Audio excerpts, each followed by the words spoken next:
Hey everybody, and welcome to week 6. I am leaving B&W's Bakery, which is in Hackensack, New Jersey. Like I told you, I like to always try to film somewhere new whenever I'm recording these updates. I didn't come all the way to New Jersey just for you, just to record this, but I thought I would take advantage of that. Alright, so we're moving into week 6, which is all about depth perception. And this is a fun chapter, I think, because it really so far we've talked about how we use only one eye at a time. Now we're getting into using 2 eyes at a time. So it's twice as fun as all the other things that we've talked about this year so far. Let's see.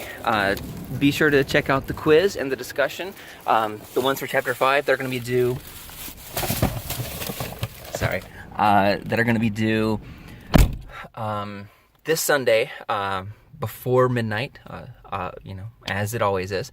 And be sure to check out Chapter 6 discussion and quiz that are coming up that will be due in a week. Okay, so with that being said, remember that exam number 2 has 3 chapters. So it's only going to be over color, depth perception, and motion perception. So just those topics. I really appreciate all of the feedback that y'all have given me regarding the class and the exam specifically. That link in that suggestion box is still on Plato. You can access it anytime. But what I will tell you some of the plans that I'm going to implement leading into our next exam number 2. One is I'm going to polish up the study guide a little bit to try to make it a little bit more targeted for the things that I think are important for these chapters. And I am going to get rid of the fill in the blank. And I'm going to replace that with multiple choice. I know that not everybody likes that, but listen, one second. So it'll be multiple choice, and I will also reference which chapter those questions come from. That way I think it'll be a little bit more clear. I think a lot of people were kind of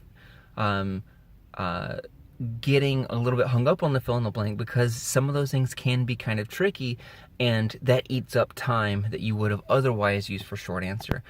So I'm going to turn it into multiple choice, and if you have taken a multiple choice test with me before, you'll know that I don't ask true or false. I don't ask which of all of the above are true, or, I hate questions like that. So I'm not going to be asking you those types of things. I'm not going to be asking you about dates or people's specific names or things like that.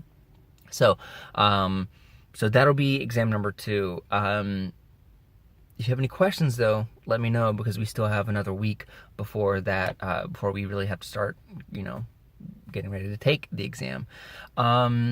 For this week's discussion, for chapter 6's discussion, it's going to be a little bit different. What I'm going to do is I'm going to ask you to create your own stereogram. A stereogram is an image that requires depth perception in order for you to see it. In the 90s, people called these magic eye posters.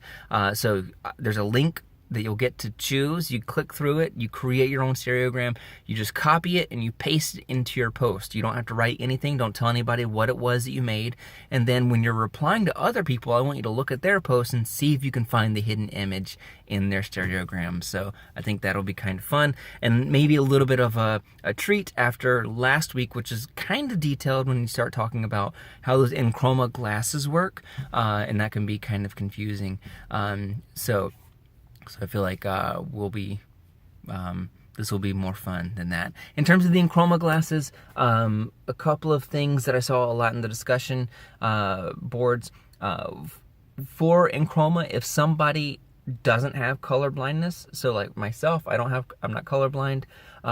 If I were to put on those glasses, it would not really affect my vision almost at all. It might dim some things slightly, specifically yellows, and maybe a little bit of greens, but otherwise it won't really have that big of an impact. So I think that's pretty much it. If you have any questions though, feel free to email me, and otherwise I will see you in the discussion forums later. Bye.